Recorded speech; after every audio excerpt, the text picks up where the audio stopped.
Phùng Thiệu Phong đến dự buổi live show trực tiếp của Triệu Lệ Dĩnh, khiến cặp đôi trở thành trung tâm sự chú ý của cả hội trường. Đêm hôm ấy, khán phòng sáng rực ánh đèn, hàng nghìn khán giả chen chúc trong hội trường lớn, ai nấy đều háo hức chờ đợi màn xuất hiện của Triệu Lệ Dĩnh, nữ diễn viên được yêu thích bậc nhất làng giải trí Hoa ngữ. Đây không phải một buổi công chiếu phim, cũng không phải một sự kiện giải thưởng, mà là một buổi live show trực tiếp đặc biệt nơi Triệu Lệ Dĩnh lần đầu tiên bước ra sân khấu với vai trò nghệ sĩ biểu diễn, giao lưu cùng khán giả bằng cả âm nhạc, diễn xuất và tâm sự.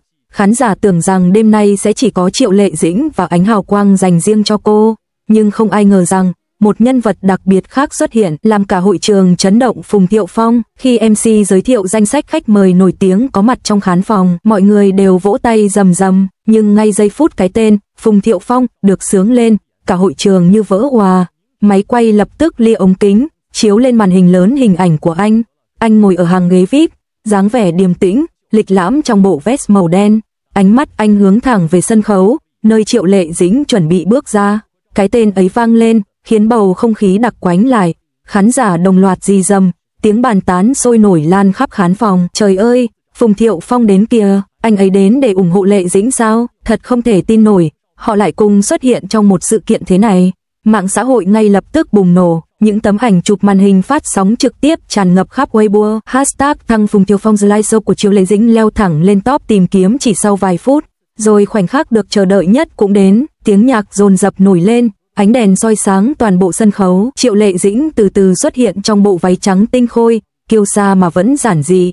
Cô nở nụ cười rạng rỡ, vẫy tay chào khán giả. Nhưng giây phút ánh mắt cô vô tình lướt xuống khán phòng, chạm vào ánh mắt của Phùng Thiệu Phong, nụ cười ấy khẽ trùng lại. Chỉ một giây thôi, nhưng đã đủ để khán giả cảm nhận một dòng điện cảm xúc chạy qua khắp không gian. Màn hình lớn ngay lập tức bắt trọn khoảnh khắc ấy, đôi mắt Triệu Lệ Dĩnh long lanh, thoáng chút bất ngờ, ánh mắt Phùng Thiệu Phong thì sâu thẳm, ấm áp như muốn nói điều gì đó mà không thành lời. Cả hội trường lặng đi trong vài giây, rồi lại vang lên tiếng reo hò. Họ nhìn nhau kìa, thật sự quá ngọt ngào. Triệu Lệ Dĩnh bắt đầu live show bằng một ca khúc nhẹ nhàng, giọng hát của cô tuy không phải chuyên nghiệp như ca sĩ, nhưng đầy cảm xúc, khiến khán giả như bị cuốn theo từng ca từ. Máy quay nhiều lần lia về phía Phùng Thiệu Phong, ghi lại cảnh anh chăm chú lắng nghe, gương mặt như dồn hết tâm tình vào từng lời hát của cô. Trong một phân đoạn đặc biệt, Triệu Lệ Dĩnh đọc những dòng nhật ký về quãng thời gian làm mẹ, về việc nuôi con một mình sau ly hôn. Giọng cô run run, có những đêm tôi ôm con ngủ mà nước mắt lặng lẽ rơi. Tôi tự nhủ mình phải mạnh mẽ, nhưng thật ra, trong sâu thẳm, tôi vẫn mong có một bờ vai để dựa vào. Cả khán phòng lặng im, nhiều khán giả lau nước mắt. Ống kính vô tình bắt được hình ảnh Phùng Thiệu Phong cúi gằm mặt, đôi mắt đỏ hoe. Rõ ràng, từng lời nói của cô đã chạm thẳng vào trái tim anh. Đỉnh điểm của cảm xúc đến khi MC bất ngờ mời một vị khách đặc biệt lên sân khấu để chia sẻ cảm nghĩ về Triệu Lệ Dĩnh. Khi tên Phùng Thiệu Phong được xướng lên, cả hội trường bùng nổ. Anh bước chậm rãi lên sân khấu, trong tiếng reo hò kéo dài không ngớt. Triệu Lệ Dĩnh thoáng ngạc nhiên, đôi mắt mở to, nhưng rồi nhanh chóng lấy lại bình tĩnh. Tôi biết có lẽ tôi không nên xuất hiện ở đây, nhưng hôm nay tôi muốn nói rằng tôi vẫn luôn dõi theo cô ấy, dù chúng tôi đã trải qua những thăng trầm. Trong mắt tôi, Triệu Lệ Dĩnh mãi là người phụ nữ kiên cường và đáng ngưỡng mộ nhất. Khán giả òa khóc, tiếng vỗ tay vang dội như sấm rền. Triệu Lệ Dĩnh đứng lặng, đôi môi run run như muốn nói điều gì nhưng nghẹn ngào không thể thốt ra. Không khí hội trường lúc ấy như nổ tung, có người hét lên tái hợp đi, mau quay lại với nhau đi. Trên mạng xã hội, hàng triệu bình luận được đăng tải mỗi giây. Nhiều người thừa nhận rằng họ chưa bao giờ chứng kiến một khoảnh khắc nào cảm động đến thế. Trong làng giải trí, nhiều khán giả viết nếu đây là phim, thì hôm nay chính là cao trào. Tình yêu thật sự không thể giấu được, ánh mắt của họ đã nói lên tất cả. Khi chương trình gần kết thúc, Triệu Lệ Dĩnh cảm ơn khán giả. Nhưng rồi, trong giây phút cuối cùng, Phùng Thiệu Phong tiến đến gần, nhẹ nhàng đặt tay lên vai cô, cả khán phòng nín thở. Và rồi, trước hàng nghìn người, anh giang tay ôm lấy cô, một cái ôm không dài nhưng đủ khiến mọi trái tim vỡ òa. Tiếng vỗ tay, tiếng khóc, tiếng reo hò hòa lẫn thành một bản giao hưởng cảm xúc. Ngay trong đêm, các trang báo lớn đồng loạt đưa tin Phùng Thiệu Phong bất ngờ dự live show Triệu Lệ Dĩnh, cái ôm gây chấn động cả hội trường. Tín hiệu tái hợp, khán giả bùng nổ khi chứng kiến khoảnh khắc ngọt ngào trên sân khấu. Cộng đồng mạng chia làm hai luồng ý kiến, một bên hết lòng chúc phúc, mong họ gắn bó lại, một bên thận trọng, lo lắng rằng việc tái hợp có thể khơi lại những vết thương cũ. Nhưng tất cả đều đồng ý rằng tình cảm giữa họ vẫn còn quá rõ ràng để có thể chối bỏ. Buổi live show tưởng chừng chỉ là sân khấu dành riêng cho Triệu Lệ Dĩnh, nhưng lại trở thành một biểu tượng của tình yêu, của ký ức và hy vọng.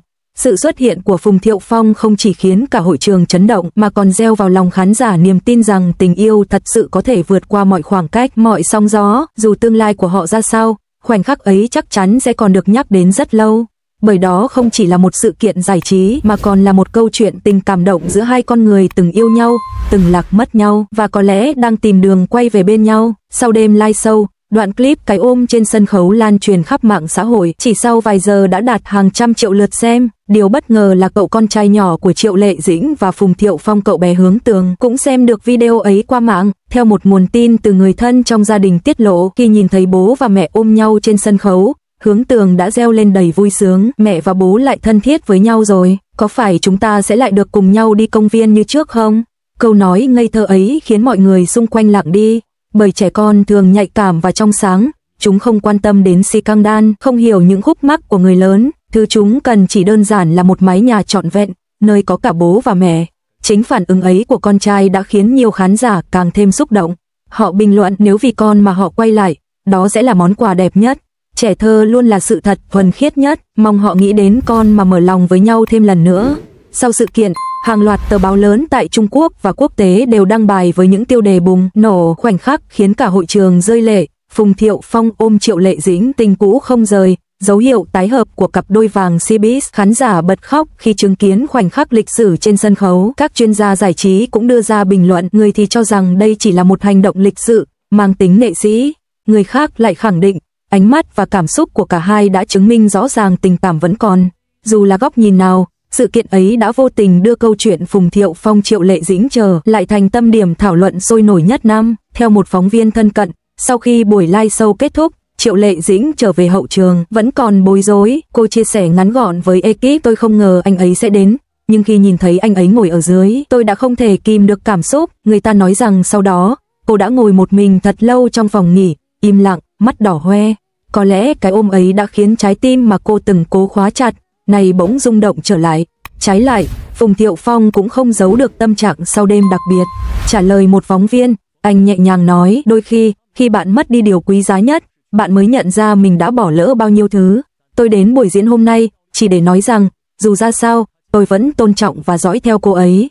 Những lời ấy không hứa hẹn, không tuyên bố, nhưng lại đủ khiến khán giả đọc xong phải nghẹn ngào, bởi đó không còn là lời nói của một ngôi sao, mà là của một người đàn ông từng yêu sâu sắc, từng hối tiếc và vẫn còn tình cảm. Nhiều khán giả từng có mặt trong đêm live show kể lại rằng không khí lúc ấy giống như cả khán phòng cùng nhau xem một bộ phim tình cảm sống động, nhưng không có kịch bản, không có diễn xuất, tất cả đều thật. Một fan lớn tuổi thì rưng rưng nước mắt, tôi đã theo dõi họ từ những ngày đầu đóng phim chung. Hôm nay, nhìn thấy họ ôm nhau, tôi chỉ mong sau tất cả, họ có thể hạnh phúc, vì con trai, vì chính họ. Sau buổi live show, tin tức về mối quan hệ của Triệu Lệ Dĩnh và Phùng Thiệu Phong lại một lần nữa phủ sóng khắp mạng xã hội. Nhiều người gọi đây là dấu chấm lửng, bởi chẳng ai biết sau cái ôm ấy họ sẽ tiến thêm một bước hay lại lặng lẽ giữ khoảng cách.